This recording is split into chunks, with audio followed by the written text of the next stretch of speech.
Bismillahirrahmanirrahim. Assalamualaikum warahmatullahi wabarakatuh. Nama saya Muhammad Julheja. Saya dari kelas Humas 3 dengan NPM 0441 19237. Saya akan mempresentasikan penelitian yang saya ambil, metode penelitian kuantitatif, dengan judul pengaruh penggunaan aplikasi media sosial Instagram terhadap perilaku generasi Z. Pendahuluan.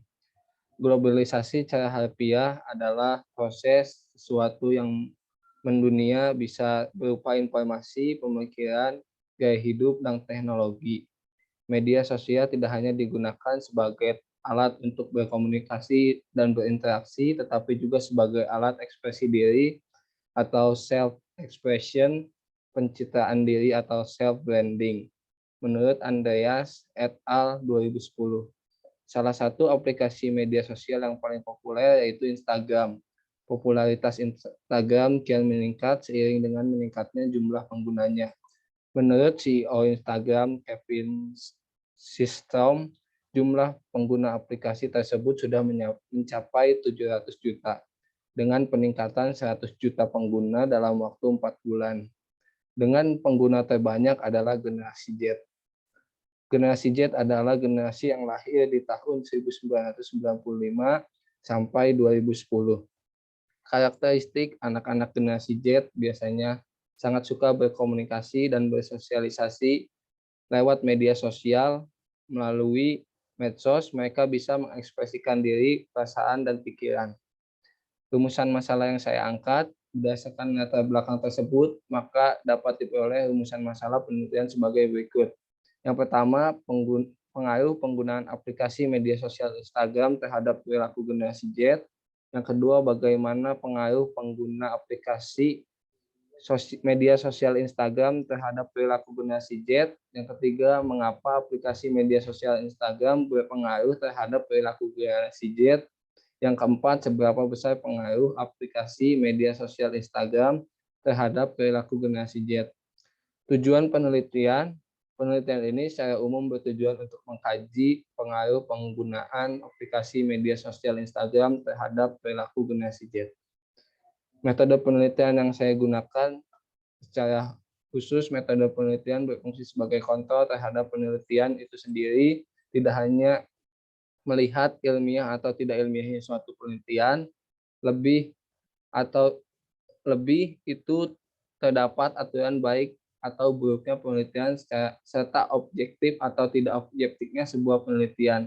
Menurut Hussein Umar 2004 halaman 30, jenis penelitian yang dipakai adalah metode penelitian kuantitatif, dan jenis penelitian ini menggunakan pengumpulan data yang diperoleh dari hasil kuesioner. Menurut Sugiono 2015 halaman 193, kuesioner merupakan teknik pengumpulan data yang dilakukan dengan cara memberi seperangkat pertanyaan atau pernyataan tertulis kepada responden untuk dijawab.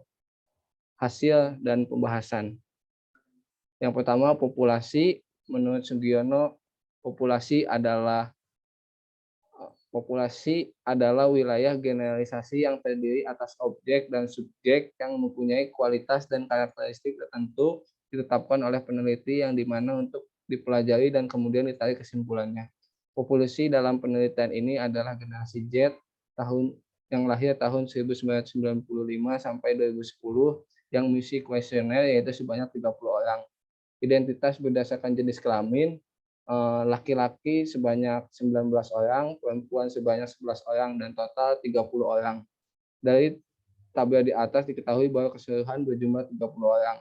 Identitas usia berdasarkan generasi Z dengan rentan kelahiran tahun 1995 sampai 2010.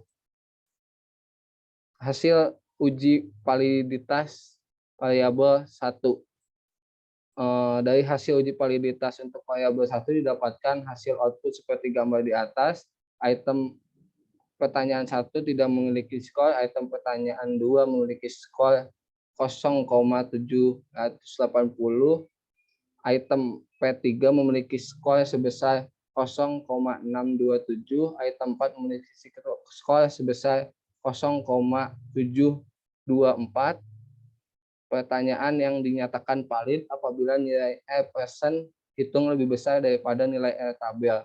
Nilai R tabel dengan menggunakan sampel 30 dan uji dua sisi dengan signifikansi 0,05 adalah 0,361.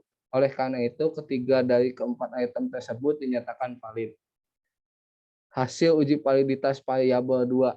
Dari hasil uji validitas variabel 2 dinyatakan hasil output seperti gambar di atas.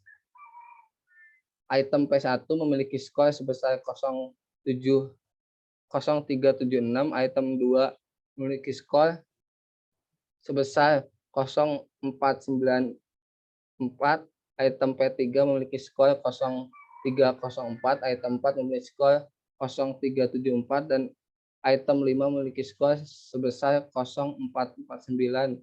Pernyataan dinyatakan valid apabila nilai present lebih besar dari nilai R tabel. Nilai R tabel dengan menggunakan sampel 30 dan uji dua sisi signifikansi 0,05 adalah 0,61. Oleh karena itu, keempat dari kelima item tersebut dinyatakan valid.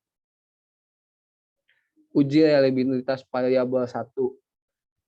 Dari hasil uji reliabilitas variabel 1 di atas, kita dapat menilai Cronbach alpha sebesar 0,809 dari 3 pertanyaan yang valid. Nilai ini berada di batasan 0,5 sampai 0,59 Cronbach alpha yang berarti lemah. Dari hasil ini maka disimpulkan bahwa alat ukur dalam penelitian ini masih lemah. Dari hasil uji reliabilitas variabel 2. Dari hasil uji reliabilitas variabel 2 di atas, kita dapat nilai Cronbach alpha 0,300 dari 4 pertanyaan yang valid. Nilai berada di bawah 0,5 alpha yang berarti tidak dapat diterima. Dari hasil ini maka dapat disimpulkan bahwa alat ukur dalam penelitian ini tidak dapat diterima. Kesimpulan dan saran.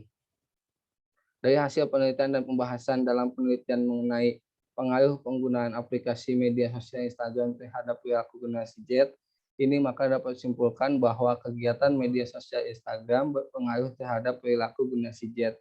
Sebab dari data menunjukkan bahwa hal tersebut valid dan dari data reliabilitas masih lemah.